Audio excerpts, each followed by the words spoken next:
Hi everyone, it's Ish. Welcome to my backyard garden and welcome to another episode of Growing in OKC. Today's video is just going to be a simple one. I'm just going to take you around and show you a garden update about what I've got growing on in my backyard and where we're at for the first week of June. So why don't you come with me and let me show you what I've got growing in my backyard.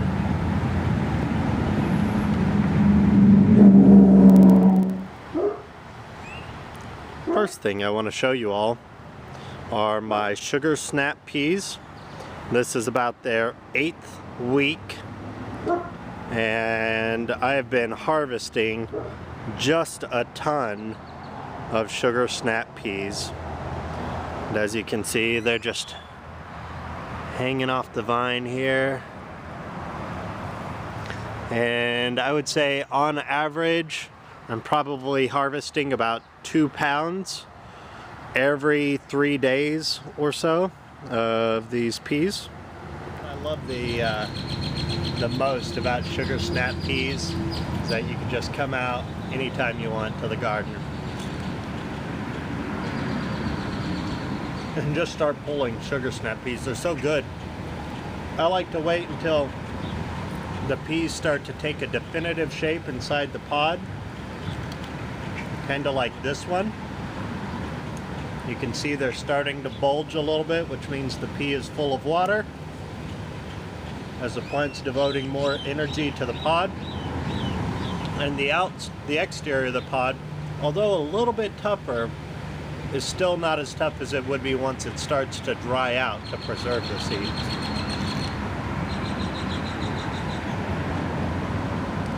That's great.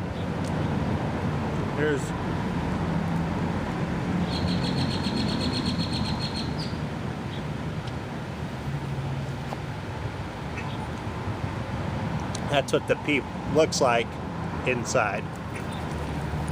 Oh.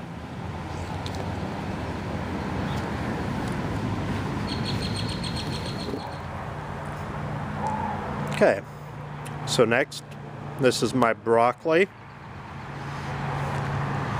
And you can see I've harvested all of the main heads of the broccoli, but these little side shoots that have come up are just great. You can pick them and eat those too. And they have such a great flavor. And I had 2 varieties of broccoli here. These smaller ones started first. They were the Pac-Man hybrid variety of broccoli. The heads were much smaller. They averaged probably slightly larger than this, which you can see is about 2 fingers wide and 3 fingers or so that way. The main heads were much smaller, but the broccoli was much sweeter because it was ready about a month earlier when the weather was still much cooler. Okay, so for a nice sustainable harvest of broccoli, here's what you've got to do. You have to plant, and this works for, keep in mind, my zone is 7A, so I have a fairly mild winter. But plant some of your broccoli in October when you're typically winding down, and make this the long season variety of broccoli that produce the larger heads. Then in the spring, plant again 2 more types of broccoli. Okay, the Pac-Man variety of broccoli in February, as well as the other type, the large breed of broccoli again. And this should give you 3 harvests. One right about February as your first October broccoli is starting to produce large heads.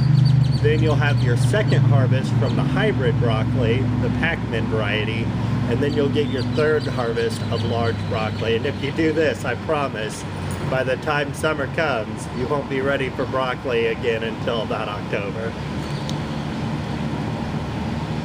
So let me show you some other things that I've got growing on here in my garden.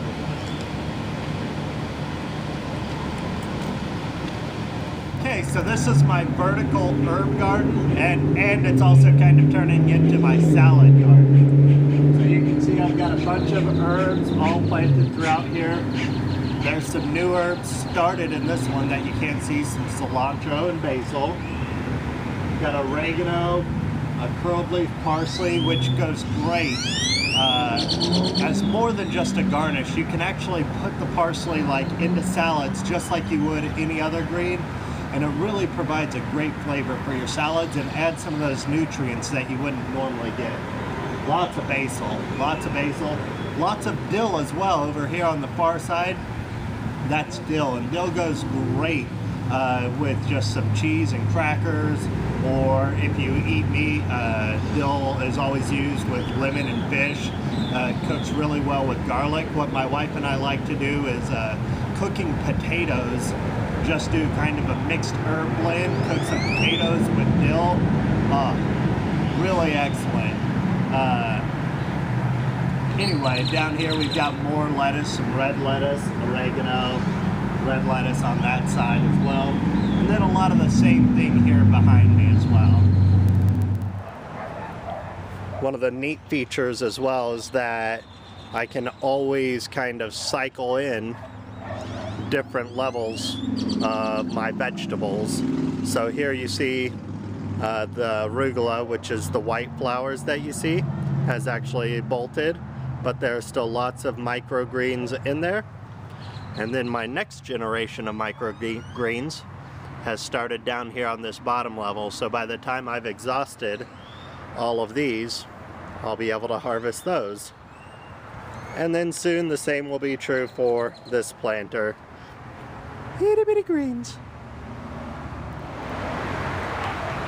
You always want to make sure that you have several types of plants starting or growing or ending their growth development so that you can continuously have sustainable harvests. That's one of the biggest problems that I'm finding as a second-year grower, is that it's really hard to plan out when to plant seeds for things in order to have a continual sustainable harvest of things like lettuce greens. Some things that are continuous producers, such as the sugar snap peas, have been producing for 3 weeks. And that's great because, you know, you can plant one seed and get multiple harvests off the same plant. But something like lettuce is much harder to control. You have to plant successively week after week in order to have week after weeks of production. And that's one of the benefits that I find to the vertical garden behind me, is that I can visually see where I need to plant next and have it easily plotted out for me as to what my next planting time will be. So just food for thought.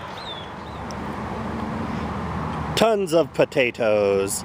This is my first year to grow potatoes, and we've tried a lot of different methods to kind of figure out what's working best, and we'll find out shortly, because we're starting to have these beautiful flowers here on the potato plant, and once they start to flower, that's when you can harvest some new potatoes.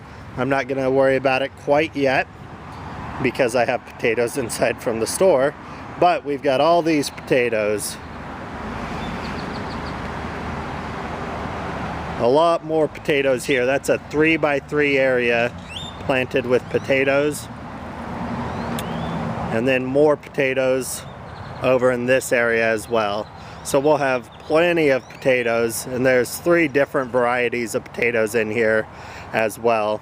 So we'll really get a hopefully good harvest of potatoes.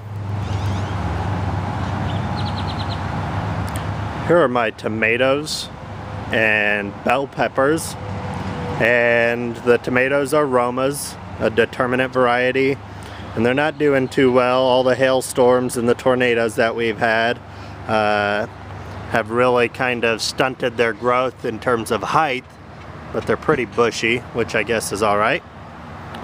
Then here are my bell peppers, and they're also pretty stunted in terms of height, The tallest is probably about 12 to 14 inches there.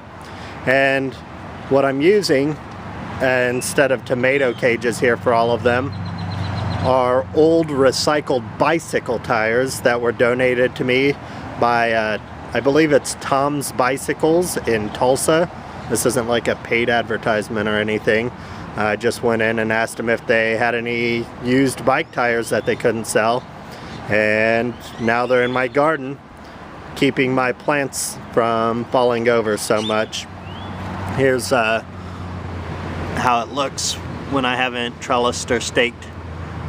You can see the roots being exposed there and the plant's fully on its side and then just standing up at the end.